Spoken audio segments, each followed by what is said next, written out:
জাহান্নামী বান্দাগুলিকে আল্লাহ পাক হুকুম করবেন, এ ফেরেশতারা, আমার জাহান্নামী বান্দাগুলিকে তোমরা ধরিয়া হাতে পায়ে শিকল দিয়া বাঁধিয়া উল্টা ভাবে টানিয়া টানিয়া জাহান্নামের মধ্যে নিক্ষেপ করো।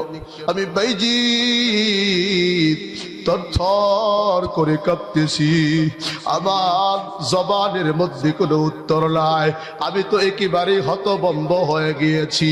আল্লাহ পাক আমি বাইজিৎকে ডাক দিয়া বলতেছে, এ বাইজিৎ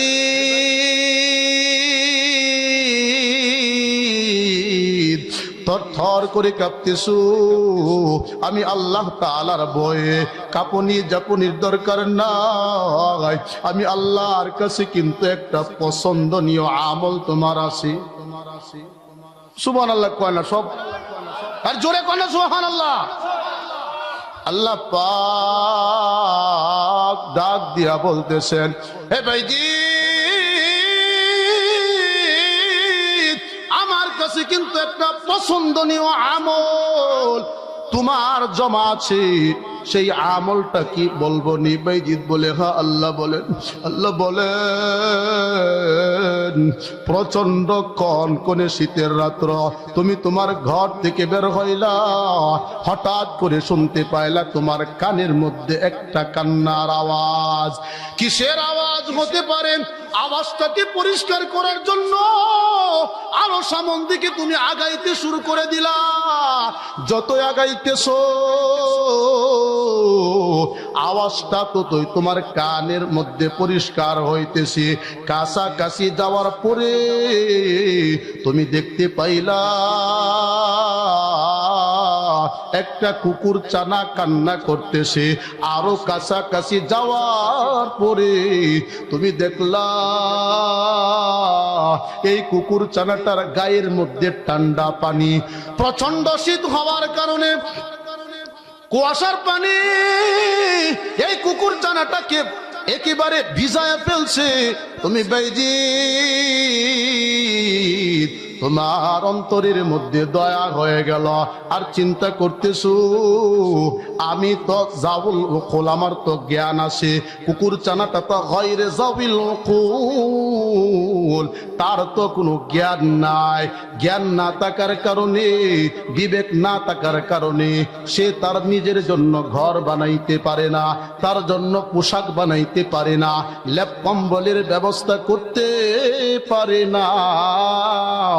আর আমি বাইজিৎ আমার বিবেক থাকার কারণে আকল দিয়ে আমি ঘর বানাইলাম, আকল দিয়ে আমি লেপের ব্যবস্থা করলাম, আকল দিয়া বিছানার ব্যবস্থা করলাম। আমি বাইজিৎ আকল থাকার কারণে প্রচন্ড শীতের ভিতরে লেপ কম্বল গায়ে দিয়ে আরামে বিছানার মধ্যে ঘুমাইতে পারি। কুকুর চানাটার আকল না থাকার কারণে সে পারে না। আরো চিন্তা করে এই কুকুর চানাকে যিনি বানাইছেন তিনি যে খালেক আল্লাহ, আমারও খালেক হলেন আল্লাহ, আমিও মাখলুক, কুকুর চানাটাও হলো আল্লাহ তাআলার মাখলুক। এজন্য বাইজিৎ বুস্তামি রহমাতুল্লাহি আলাইহি বলেন, চিন্তা করতেছি কুকুর চানাটাকে আর কষ্ট হতে দিব না। আল্লাহ বলেন, ও বাইজিৎ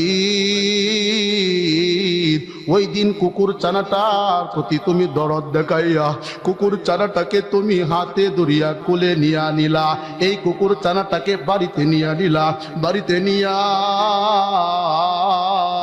এই কুকুর চানাটাকে তুমি শুকনা কাপড় দিয়া সুন্দর করে মুছা দিলা। মুছানোর কারণে কুকুর চানাটার উপর থেকে পানিটা সরে গেল। তুমি বাইজিৎ কুকুর চানাটার প্রতি দয়া দেখাইয়া তুমি তোমার আরামের বিছানার উপরে নিয়া আরামের লেপ কম্বল দিয়া তুই কুকুর চানাটাকে তুমি আরাম দিছ, লেপের ভিতরে ঢুকাইয়া দিছ। ও বাইজিৎ ওই দিন কুকুর চানাটার প্রতি তুমি দয়া দেখাইয়া কুকুর চানাটার কলিজা ঠান্ডা করেছো। এ ভাইজি, তোমার এই আমলটা দেইকা শুধু কুকুর চানাজার কলিজা ঠান্ডা হয় না, আমি মাওলার কুদরতি অন্তর ঠান্ডা হয়ে গেছি। আরো জোরে বলুন সুবহানাল্লাহ। আল্লাহ পাক বলেন, ভাইজি ওই দিন তুমি যে এরকম একটা দয়া আমার মাখলুকাতের প্রতি করছো, আমি আল্লাহ বড় খুশি হয়ে গিয়েছি। এই জন্য আমি আল্লাহ তোমার সমস্ত আমলের মধ্যে এই আমলটাকে সবচাইতে প্রাধান্য দিয়েছি। বলেন না সুবহানাল্লাহ। পাকাপির কোনো বিষয় নাই। হতে পারে বাইজিদ বুস্তামি রহমাতুল্লাহি আলাইকে আল্লাহ পাক এই আমলের কারণে মাফ করছেন। বলেন কথা ঠিক না বেঠিক? এই আল্লাহ পাক পারেন কি পারেন না? এজন্য নগোয়ার বাবাজিরা আপনারা বড় ভাগ্যবান। আজকের আব্দুল সালাম সাহেব উনি আমার উস্তাদ, ওনার কাছে আমি হাফজ বিভাগে কুনিয়া শোনাইছিলাম। অনেক নরম তবিয়তের মানুষ। উনি যে একটা প্রতিষ্ঠান করছেন, এই প্রতিষ্ঠানটার দ্বারা পুরা এলাকাবাসীকে আল্লাহ পাক মাফ করতে পারেন কি পারেন না? জোরে বলুন, পারেন কি পারেন না? এই প্রতিষ্ঠানগুলির মধ্যে যে ছাত্রগুলি আনাগোনা করতেছে, ছাত্রীগুলি আনাগোনা করতেছে, এগুলির সুরত নাই, চেহারা নাই, এগুলি দোরাক্ত বাবার সন্তান নয়, দরিদ্র বাবার সন্তান হতে পারে। দুনিয়ার মধ্যে মানুষ তাকে মূল্যায়ন নাও করতে পারে, কিন্তু আল্লাহ বলেন আমি আল্লাহ কিন্তু সুরত দিয়া বিবেচনা করি না, আমি আল্লাহ কিন্তু পোশাক দিয়া বিবেচনা করি না, আমি আল্লাহ কিন্তু ধন আর সম্পদ দিয়া বিবেচনা করি না। কথা বলুন ঠিক না বেঠিক? এ কারণে আল্লাহর নবী বলেন, আল্লাহ পাক দুনিয়ার মানুষের উপরে স্বাস্থ্য দিয়া বিবেচনা করেন না, চেহারা দিয়া বিবেচনা করেন না, ধন দিয়া বিবেচনা করেন না। কোথায় আছে? আল্লাহর নবী বলেন, ইন্নাল্লাহা লা ইয়ানজুরু ইলা আজসামিকুম ওয়ালা ইলা সুওয়ারিকুম ওয়ালাকিন ইয়ানজুরু ইলা কুলুবিকুম। জোরে বলুন সুবহানাল্লাহ।